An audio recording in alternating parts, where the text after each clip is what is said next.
Welcome to the League of Legends Champion Spotlight, featuring Varus, the Arrow of Retribution, recorded with help from our newly released Spectator mode.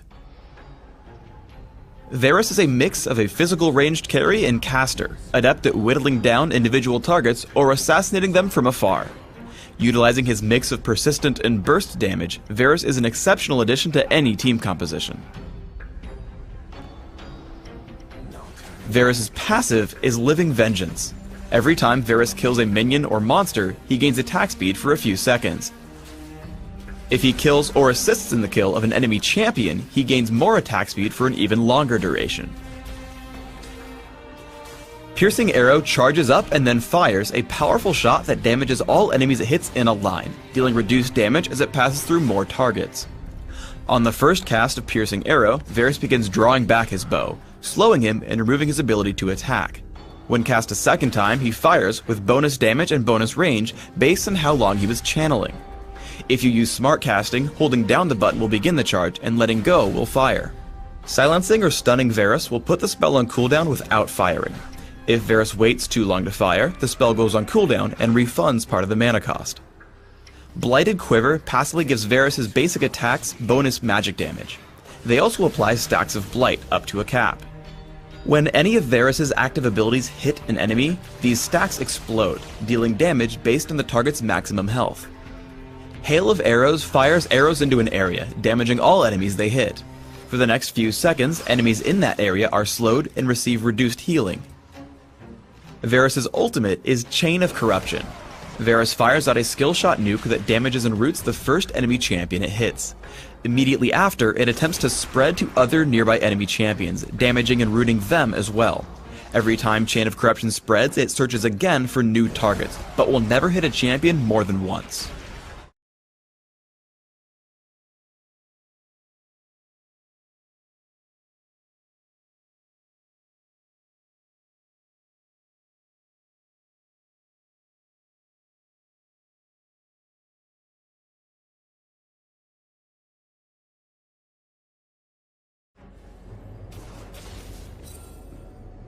Varus functions exceptionally well in mid lane. Taking early points in Piercing Arrow and Blighted Quiver, try to place stacks on your opponents and then trigger them whenever you can. Doing this will let you whittle down your opponent and win the lane. This gameplay also works well in partnered lanes. Fighting against Caitlyn and Kayle, I constantly apply Blight stacks whenever I can, following up with Piercing Arrow. Finally, Caitlyn gets low enough for me to finish the job. I push the minions to their turret, charge up, and snipe Caitlyn for a long-range kill. As you level up, these combos get easier. Once you reach enough Blight stacks, lock your target down with Chain of Corruption and keep attacking. Toss out Hail of Arrows for the slow as soon as the route ends, and finish off your target with a quickly fired Piercing Arrow. With proper vision, Piercing Arrow can steal important kills from your enemies. I walk across Rise trying to kill the Ancient Golem. After dropping a Sight Ward in the brush, I back off and charge Piercing Arrow. Once I see him start to burst it down for the kill, I shoot off the arrow, stealing away the golem completely out of range for a counterattack. Flash plus Chain of Corruption lets you pick off running enemies. Basic attacks followed by Piercing Arrow pick up a quick kill. Varus is exceptionally fast at killing Baron Nashor or the dragon. Fire Piercing Arrow immediately after getting 3 Blight stacks. If you time it right, Hail of Arrows can actually trigger 4 stacks. Launch it after reaching 3 and land a basic attack while it's falling. Hail of Arrows will constantly trigger Blight stacks as it hits an enemy, giving you a 4th.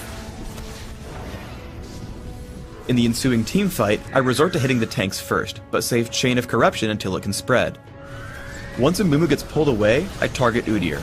I switch focus to him and the corruption spreads to Rise and then the enemy Varus. We take down 4 enemy champions in sequence with no hope for any of them to escape. Varus' long range makes him great at defending capture points in Dominion. As Dr. Mundo and Alistair begin capturing the Boneyard, I charge up Piercing Arrow and interrupt them both. I walk out of range after they stop capturing, but once they turn back in, I head in again for Hail of Arrows. Again, they turn to fight me, so I retreat and charge another Piercing Arrow. Alistair starts another capture, and again I stop him. Fiora and I then enter in to stop them once more. Fiora falls, but I turn to Dr. Mundo, taking him down by stacking Blight and triggering Piercing Arrow.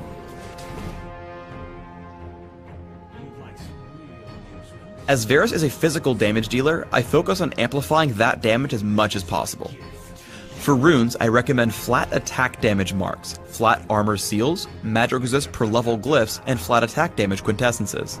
For masteries, I recommend 22-1-7, taking all the physical damage increasing masteries in offense, mana regeneration in utility, and improving my summoner spells. For summoner spells, I recommend heal and flash, as these spells will help you navigate and survive fights. On Summoner's Rift, I recommend opening with Boots of Speed and 3 health potions, following up with a couple of Doran's Blades, Berserker's Greaves, and a Vampiric Scepter. Then look for significant damage through Infinity Edge, Phantom Dancer, and Last Whisper. From here, look for items like Guardian Angel, Banshee's Veil, and Bloodthirster. In Dominion, a similar build will work well. I recommend Boots of Speed, Prospector's Blade, and 2 health potions. Grab Berserker's Greaves and head for Infinity Edge, Phantom Dancer, Last Whisper, and Sanguine Blade. Round out your build with Odin's Veil or a second Phantom Dancer.